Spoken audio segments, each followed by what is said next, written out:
All right, so you're here because you want to get right to the good stuff, right? Like cut to the chase, get to the heart of things efficiently.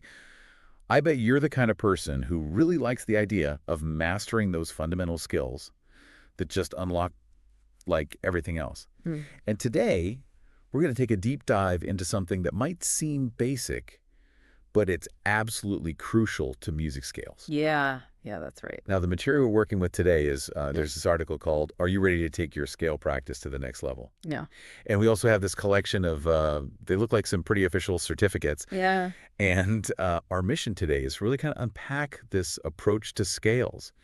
What is it about this challenge that's so structured, that seems so engaging, and that actually promises real, tangible achievements? That's what's interesting. And even though the article I noticed often focuses on the piano, the core ideas here, they can apply to any instrument, right?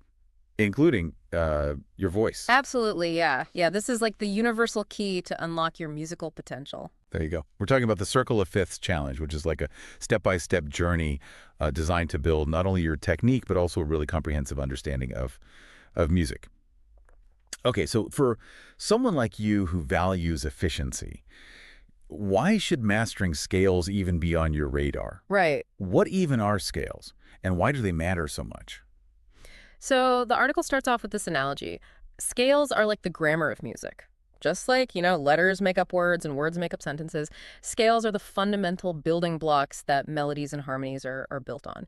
And so when you master scales, you're really learning like the core vocabulary and syntax that allow you to speak the language of music fluently. I see. So it's not just about like these robotic finger exercises. No, definitely not. There's more to it. Yeah, there are benefits that go beyond just finger dexterity. First of all, mastering scales, it gives you this solid foundation for understanding keys, chords. Uh-huh. And the article mentions the primary chords and secondary chords as Yeah. the basic words, right? That make up harmony. They form the backbone of most of Western harmony. Right. So, and then this understanding, that's what leads to more effective and expressive musical communication. I see. You can see how it all fits together. You begin to see how it all fits together, yeah? Right, right. Okay, so it's like learning the rules of a language so you can actually tell good stories with it. Yes, exactly. Exactly. What about the physical aspect? What kind of technical, tangible benefits does practicing scales give you? Well, the technical advantages are huge and they translate, amazingly well to different instruments. Yeah. For pianists, that consistent scale work develops finger strength, dexterity, and crucial hand-eye coordination. But, we can see how this works for your instrument, whatever it might be. If you're a string player, right, meticulous scale practice is like the basis for smooth, controlled bow changes and, very importantly, accurate intonation so you can hit those notes right on. If you're playing a fretted instrument like guitar, bass, it's about, again, that same kind of fluidity and precision across the entire fretboard, making sure those transitions between the notes and the positions are clean. Right. Wind instrument players, they find that practicing scales really helps with their breath control, allowing for longer, more consistent phrases, and it really improves the clarity and the purity of their sound. And if you're a vocalist, you carry your instrument with you, right? So working on scales consistently, it's essential for developing precise pitch accuracy, expanding your vocal range, and achieving just overall vocal agility. So it's like a full body workout, but for musicians, Yes. tailored to whatever instrument you play. Yes. Okay. Now this whole challenge is centered around this thing called the Circle of Fifths. Some people might be hearing that for the first time. Yeah. And can you break down like what is this magical circle? Yeah, so the circle of fifths, it's this really cool visual tool that shows the relationships between all 12 major keys. So picture them arranged in a circle. And the key thing to understand here, the article really emphasizes this, is that the next key, as you go clockwise around the circle, it starts on the fifth note of the key before it. So it's like a roadmap Yeah, it's like a map, a musical road map. of all the keys, and they're connected by these intervals of a fifth. Exactly. Why is understanding this circular relationship like so fundamentally important for a musician?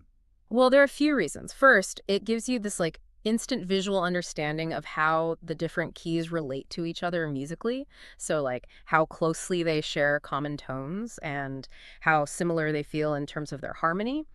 And this has a big impact on things like modulation. Mm-hmm. When you're composing, you're smoothly transitioning from one key to another. Second, the circle of fifths. It's incredibly helpful for understanding common chord progressions.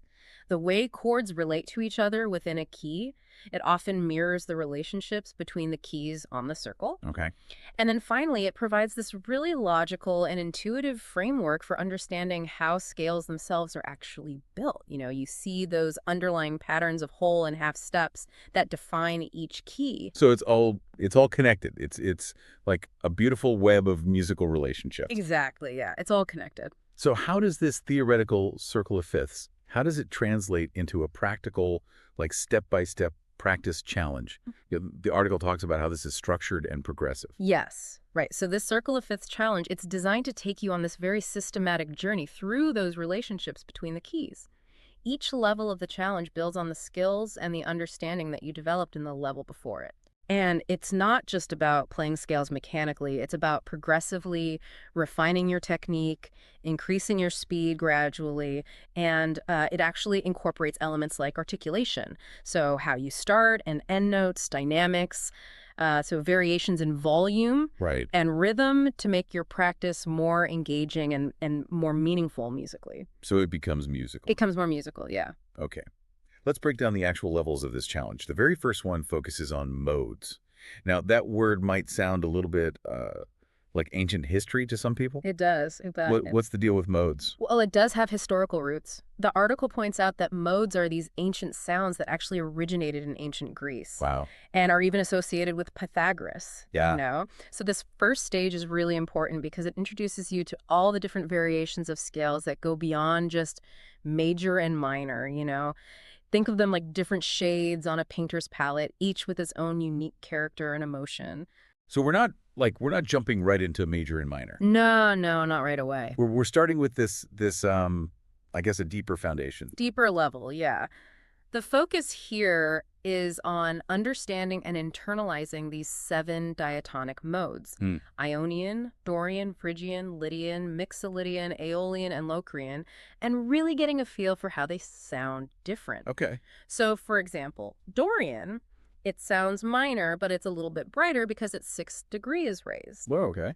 And when you master this initial stage, you earn 4 marks, which then unlocks something called the Star Double Dice Challenge. What? A star double dice challenge? Yeah. It's a little bit of a fun twist on practicing. Okay. So what you do is you roll 2 normal 6-sided dice. Okay. And then, depending on what you get, if you roll 2 odds, you get a treble card. 2 evens, you get a bass card. 1 odd and 1 even, it's an alto card. You pick a corresponding challenge card from a deck. Right? Yeah.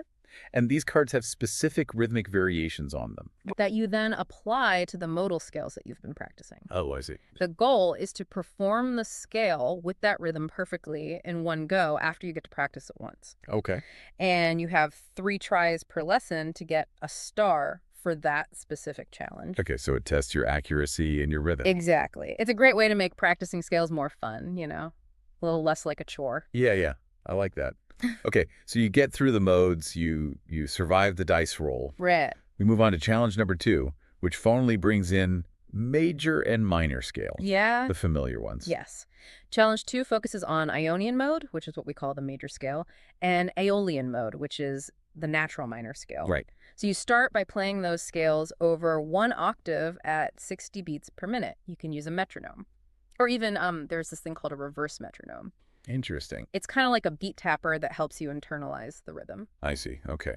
And the main emphasis here is on playing every note accurately and keeping a nice even tone throughout the scale. You get 3 chances to earn these red, yellow, green, and blue marks based on how well you do. And then, if you complete the challenge, you get to do the double dice star challenge again. So it's about building like a really solid foundation at a manageable tempo. Yeah. Before things get more intense. Right. And then we've got challenges 3 through 7. And this is where it feels like things really ramp up. Yeah. What happens in those challenges? So in these challenges, we're still focusing on the major, the Ionian, and the minor, the Aeolian scales. But now you're expanding the range to 2 full octaves. And the tempo, it gets faster with each level. You start at a slightly faster pace in challenge 3, and by the time you get to challenge 7, you're up to a pretty brisk 100 beats per minute. Wow. Okay. The idea is that each time you beat a challenge, you're leveling up your skills, moving closer to becoming a true master of the circles. Yeah, it's a very calculated and steady progression. Yes. Designed to push you farther. Push you further, yeah. But it doesn't end there. The article mentions going beyond the circles. Yes. What does that even mean? This is where it gets really interesting for your development as a musician. Once you've mastered the major and minor scales in the entire circle of fifths, the next big step is to go deeper and master all 7 modes: Ionian, Dorian, Phrygian, Lydian, Mixolydian, Aeolian, and even Locrian, which a lot of people skip over, but within that same circular framework of key relationships. Wow, okay. And the article calls this level of understanding, it transforms you into a sound master. Oh, a sound master. That sounds like pretty official. It does. What does that actually mean? What kind of doors does that open up for you as a musician? Well, becoming a sound master opens up a whole new world of musical expression. We talked about how each of the 7 modes has its own distinct character and like its own emotional color palette. You know, the bright, familiar sound of the Ionian mode, it's completely different from like the melancholic, introspective feel of Dorian, or the kind of exotic, mysterious quality of Phrygian. And even the Locrian mode, which can sound unstable, even that has its own unique sound. Yeah. So by understanding and really internalizing these modal sounds within all 12 keys of the circle of fifths, you get a much wider palette of musical colors to work with. I see. It's no longer just about playing the right notes, Well, you know, in a major or minor scale. yeah. It's about understanding the feeling and the expression that's inside each variation. So you can really communicate something Yeah, you can really Yeah. communicate. with the music. This allows for way more nuanced and emotionally resonant performances. Oh, wow. And when you're composing or improvising, you can intentionally choose modes to like create specific feelings or atmospheres. Right, you can tell a story. Yeah, you can really tell a story with depth and sophistication. It becomes like painting. You move beyond just playing notes. Yeah. You're painting with sound. Okay, so you're transcending like just the basic technique. Yeah. And you're getting to this level of like artistry. Artistry, exactly. Now, I know the article does a good job of saying this is not just for piano players. Right. But how does this Circle of Fifths challenge adapt to like the very unique demands of other instruments? Yeah. And, you know, even the voice. That's a really important point because while the examples in the article, you know, they might reference the piano sometimes because, you know, it has that visual linear layout of the notes. Yeah, yeah. The fundamental principles of the Circle of Fifths challenge, they apply to everything. Right. To every instrument and to singers. So the core is the same. Yeah, the core is the same, but then you adjust the focus depending on your instrument. So for string players, the main emphasis shifts to achieving really good intonation, you know, that precise accuracy of the pitch, Yeah. and developing smooth, controlled bow changes to transition between the notes and across the strings as they're navigating those scales in each key. Right. And for people who play fretted instruments like guitar, bass, ukulele, anything like that, the focus becomes developing that same level of fluidity and accuracy that a pianist would aim for across the keys. Right. Making sure that the scales are clean and precise in different positions. If you're a wind instrument player, whether you play woodwind or brass, you're going to be concentrating on having a clear, consistent, and well-supported tone, along with mastering breath control to sustain long phrases and play those scales with accuracy. And for vocalists who, as we said, they carry their instrument with them, this challenge becomes a really powerful exercise in developing that precise pitch accuracy across their entire vocal range, working on breath control for smooth vocal lines, and improving their overall agility. You know, the ability to move between notes cleanly and efficiently. Yeah, yeah. It makes sense. So the core stays the same, but then you tailor it to the physical demands of your particular instrument. Exactly, exactly. Now, what about this whole thing about increasing the speed? Yes. You know, in the later challenges, the article does mention that maybe some instruments need to like tweak that a bit. Yeah, that's a good point. So while the increasing tempo is generally valuable, you know, it pushes your technical limits, builds dexterity, some instruments, like especially orchestral string instruments, might need some adjustments to those tempos because of the way they're played, with the bowing and the shifting between positions on the fingerboard. Right. So it's more about the principle of challenging yourself and mastering the skill, Right. rather than sticking to the exact same metronome marking for everyone. So it's not about like the rigid like number. No, it's about the principle. It's about the idea. The idea, yeah. And the article really encourages everyone to talk to their music teacher or, the academy reception for like personalized guidance and to make any necessary modifications to the challenge to make sure it's effective and appropriate for your instrument and your level. So it can be personalized. Yeah, it can be personalized. It's about making the framework work for you. I like that. Okay, so you're putting in all this effort. What do you get for it? Yeah, good question. Besides, the satisfaction of being better. Yeah. Are there actual rewards? Yes, there are. The article describes this really motivating reward system to recognize your dedication and track your progress. When you successfully complete each level of the challenge, you get an official mark to show you did it. Okay. And then as you earn enough of these marks, you get a certificate, which is like a real tangible recognition of your commitment and your improvement. Nice.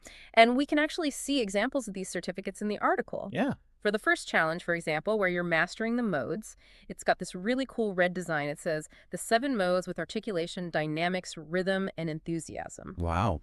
So you can see, they're really highlighting the different aspects of mastering these scales. It looks official. Yeah, it does look official. Yeah. And then you move on to scale challenge 2, which is the one with the 1 octave major and minor scales at 60 BPM.